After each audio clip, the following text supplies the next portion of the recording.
Mishcon Academy digital sessions.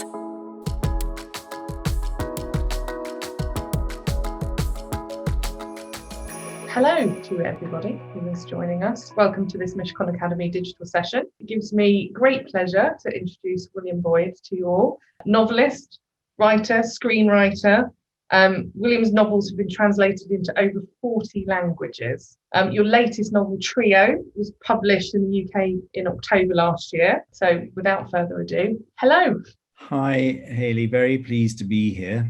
I recently read Trio and was particularly intrigued, given that it's your 16th novel, that one of your main characters, Elfrida Wing, suffers terribly from writer's block, because clearly you don't.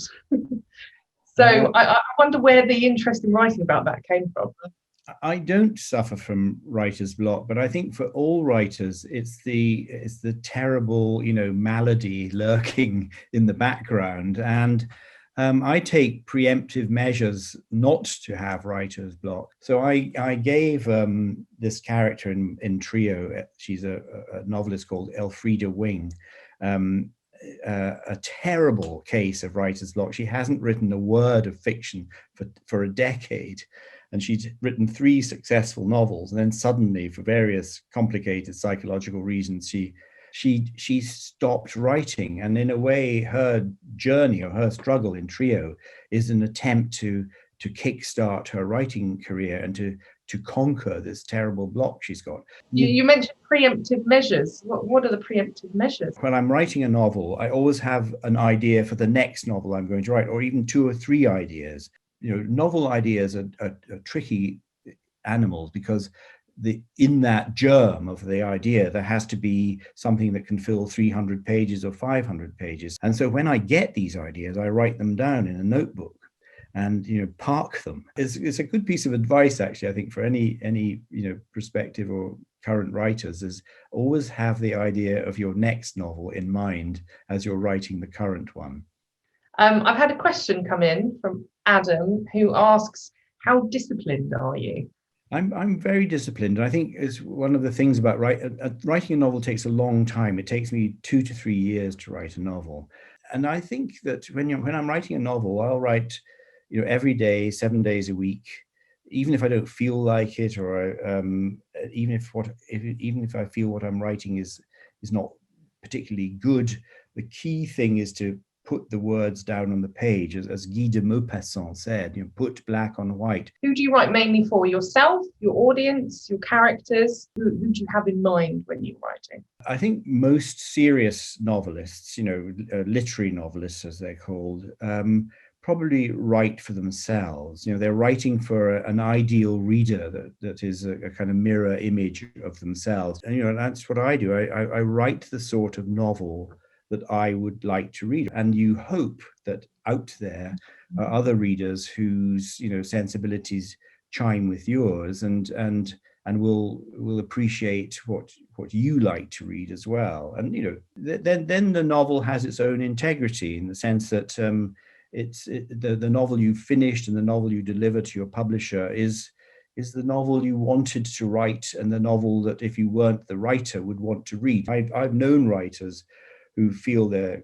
careers are in a fallow period and they have to write a different type of novel, and so they kind of cook up a novel that they think might be successful in the marketplace, and usually it's a dud because it's not written with that kind of integrity. So I think you have to be very true to yourself, and if it doesn't work, then at least you can't beat yourself up because you tried your hardest. But if you compromise, and if you kind of, as I say, try to second guess a market, and it doesn't work, then you must feel what a waste of time.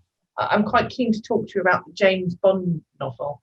Yes, well, I had written 2 spy novels, and I had written a lot about espionage, and I'd written a lot about Ian Fleming, interestingly, yes. Which is why the Fleming family asked me to write the novel. The conditions are very good for a serious writer, in that they make you a gift of the character, and you have to respect the tradition of Bond, and that's it.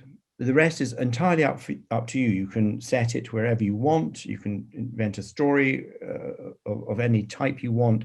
And my James Bond novel is set in 1969, which is when Bond was 45. So it's like the middle-aged Bond. And I sent him to Africa. There are no Bond novels set in Africa. It was really interesting. I feel that my novels, solo or whatever, however, it is a real portrait of that fictional mythic agent, James Bond. And so if you've never read James Bond and are curious about him, then if you read Solo, you'll get all the gen.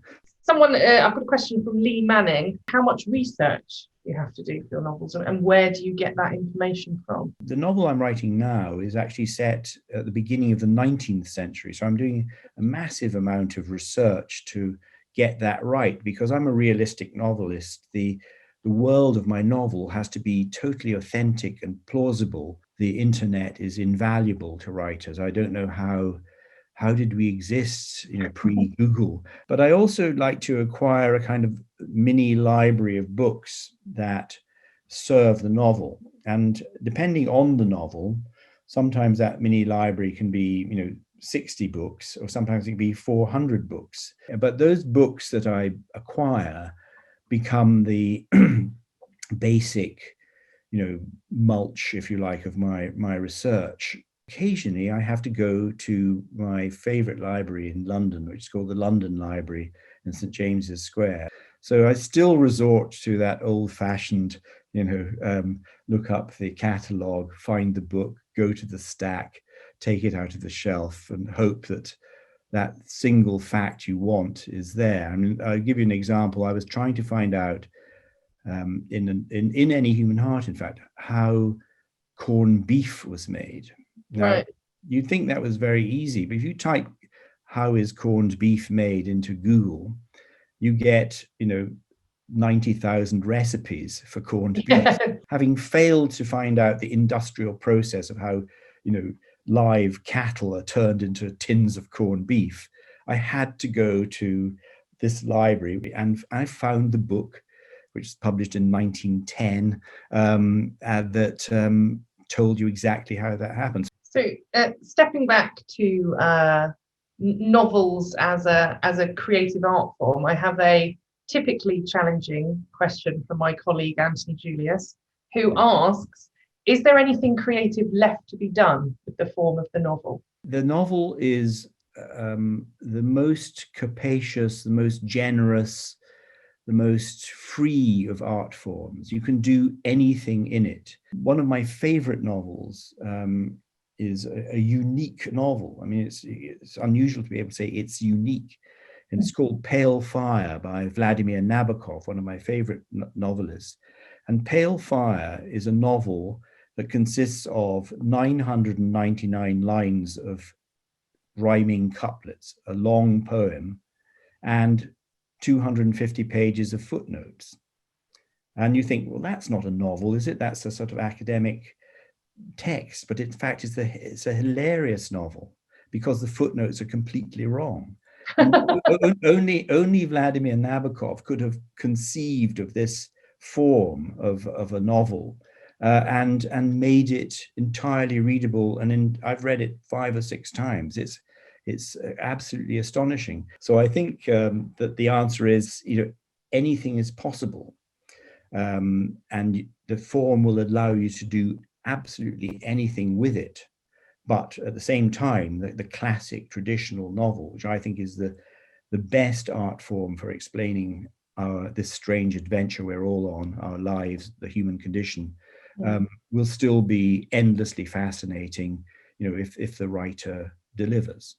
Do any of your novels contain any parts of your own life? Well, they do, inevitably, but I'm not an autobiographical writer. I don't use my life or my circle of friends or things I've experienced as raw material for my fiction. I'm one of those novelists who makes things up. I use my imagination. I like to invent a story and invent characters and set them off on their journey. I'm not interested in writing about myself. But having said that, inevitably, a lot of me sort of trickles down through Sneaks in. the invention, you know. I suspect from what you've just said, you're not picking little character traits from people you know. How do you build a character in that way? I think the thing you must do is to avoid stereotypes. The worse a novel, the more stereotypes. I think it's a very simple way of evaluating a novel. If you've got a villain or a meek wife or a sort of wimpy husband, you don't want to go to central casting and just present that character as such. So I think incumbent on me, and I think incumbent on all serious novels, is to make the characters as idiosyncratic and as individual as possible. Because, you know, people are strange. People are odd. I'm strange. I'm odd.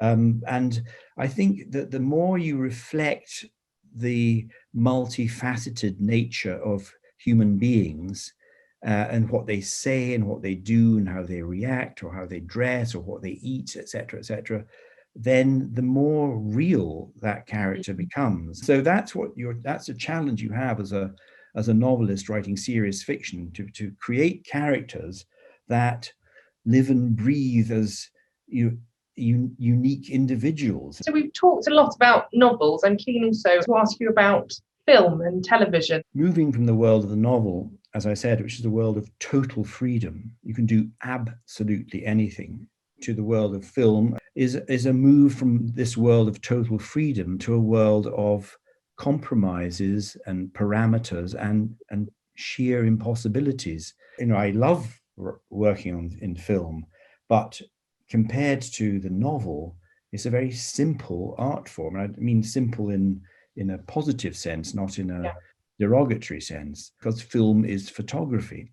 There is basically one point of view in any film, whether you're watching EastEnders or Bernardo Bertolucci, and that is the camera lens. And that makes it remorselessly objective. You're always on the outside looking on. Whereas in the novel, you can effortlessly enter the mind of anybody and spend 500 pages there. So what you have to do when you move from writing a novel to writing a film is play to the strengths of the medium. Don't try to replicate the novel you're adapting or the biography you're adapting to a film, because you'll fail. You have to make the best film you can with the industrial creative components of that art form.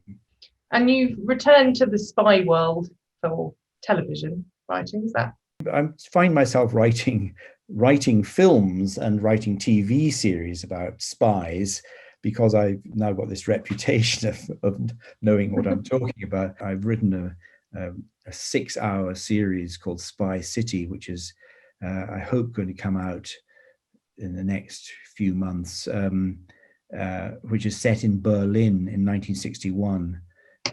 In the summer before the Berlin Wall goes up, about a British spy who's trying to find a traitor in the midst of the Allied forces, French, American, British. Because about this British spy played by Dominic Cooper, he's the star. Oh yes. And it's a classic Cold War spy thriller, but it's set around that that moment on the Sunday, August the 13th, when suddenly the city of Berlin was divided. But I enjoyed, enjoyed the process, and Dominic Cooper is fabulous as the lead spy, as it were. Someone's anonymously asked a pretty unfair question, I'd say, but I'm still very interested to hear your answer. It is, what is your favourite William Boyd novel?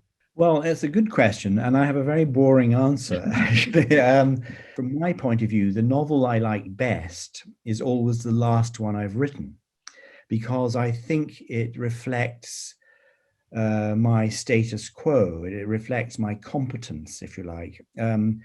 This is as good as I can be, and it's a bit better than the one before it. Though there are some readers who I know think, I never got any better than my first novel, A Good Man in Africa, 40 years ago. I just want to thank you so much for joining us. It's such a rare pleasure to speak to someone about their work, and that there's so much of it to talk about. Thank you. Thank you very much. I really enjoyed it, Hayley, and it was a great experience. It makes me think. I really enjoyed myself. Thank you. Thank you, everyone. The Mishcon Academy Digital Sessions. To access advice for businesses that is regularly updated, please visit mishcon.com.